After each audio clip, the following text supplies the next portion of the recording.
مجھے تو سمجھ نہیں آتی ملی غیرت کدھر چلی گئی، دینی غیرت کہاں چلی گئی۔ ہم پتہ نہیں زندہ ہیں، ہمارا زندہ رہنا جرم ہے اگر ہم ان کی مدد نہیں کر سکتے۔ ایسی کوئی بے حس اور بے غیرت قوم بھی کبھی ہوئی ہوگی؟ ہم نے تاریخ میں بے غیرتی کی بڑی داستانیں سنی ہیں۔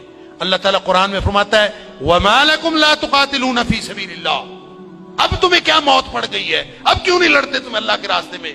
وَالْمُسْتَضْعَفِينَ مِنَ الرِّجَالِ وَالنِّسَاءِ وَالْوِلْدَانِ الَّذِينَ يَقُولُونَ رَبَّنَا أَخْرِجْنَا مِنْ هَذِهِ الْقَرْيَةِ الظَّالِمِ أَهْلُهَا، پوری دنیا پر ظلم کی داستانیں ساری دنیا دیکھ رہی ہے۔ مسجد اقصیٰ کو آگ لگا دی گئی ہے، ہماری بچیوں کو، بہنوں کو، بیٹیوں کو وہ اپنے گھٹنے کے نیچے لے کے بیٹھے ہوئے ہیں، تصویریں سوشل میڈیا پر شیئر ہو رہی ہیں، بچے چھوٹے چھوٹے قتل کیے جا رہے ہیں، کسی کو غیرت نہیں آ رہی۔ مجھے تو یوں لگتا ہے یہ ہماری نمازیں، ہمارے سجدے کیسے قبول ہوں گے؟ ہم جو مجرم ہیں جو آرام سے بیٹھے رہیں، کیا کریں؟ بے بسی کی انتہا ہے۔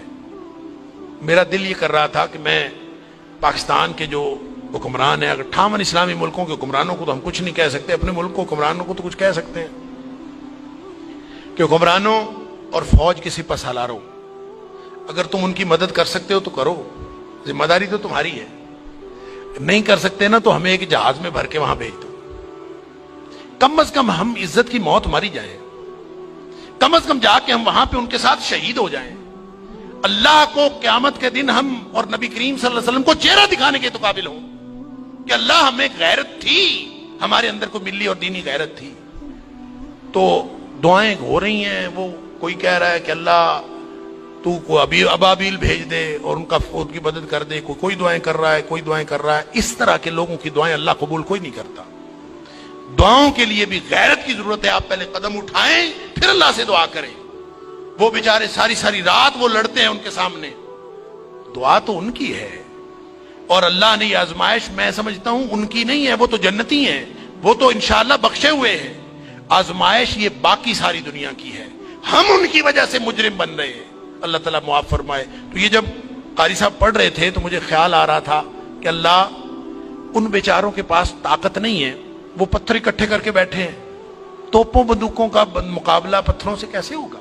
یا اللہ تو ابابیل بھیج دے، اور تو جس نے ابرہہ کو اور اس کے لشکر کو تباہ و برباد کر دیا تھا، اللہ اس دور جدید کے ابرہہ کو جو ہماری مسجد اقصیٰ کو تباہ کرنے کے لیے آیا ہے اور پوری ملت اسلامیہ دہشت گرد پھر مسلمانوں کو کہا جا، بدبخت پوری دنیا میں بدترین دہشت گردی کرتے ہیں اور پھر بات کرتے ہیں مسلمانوں کی دہشت گردی کرتے ہیں۔ میں تو سمجھتا ہوں پورے 58 اسلامی ملکوں کو اعلان جنگ کر دینا چاہیے، لڑتے لڑتے مر جانا چاہیے، اس زندگی سے وہ موت بہتر ہے۔ ہم نے کیا کیا ہوا ہے؟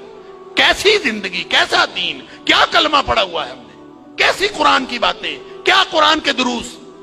ہم یہاں سکون سے بیٹھے ہیں، پنکھے چل رہے ہیں، موج میلہ پانی پینے کو مل رہا ہے، نماز آرام سے پڑھ رہے ہیں، سجدے آرام سے کر رہے ہیں، وہاں ہماری بہنیں بیٹیاں لٹ رہی ہیں۔ کہاں گئی غیرت ہماری؟ انا للہ و انا الیہ راجعون۔ مجھے تو یوں لگتا ہے کہ شاید یہ ہمارے آرام سکون سے کیے ہوئے سجدے بھی کہیں جرم نہ بن جائیں۔ اللہ تعالی ہم سب کو معاف فرمائے۔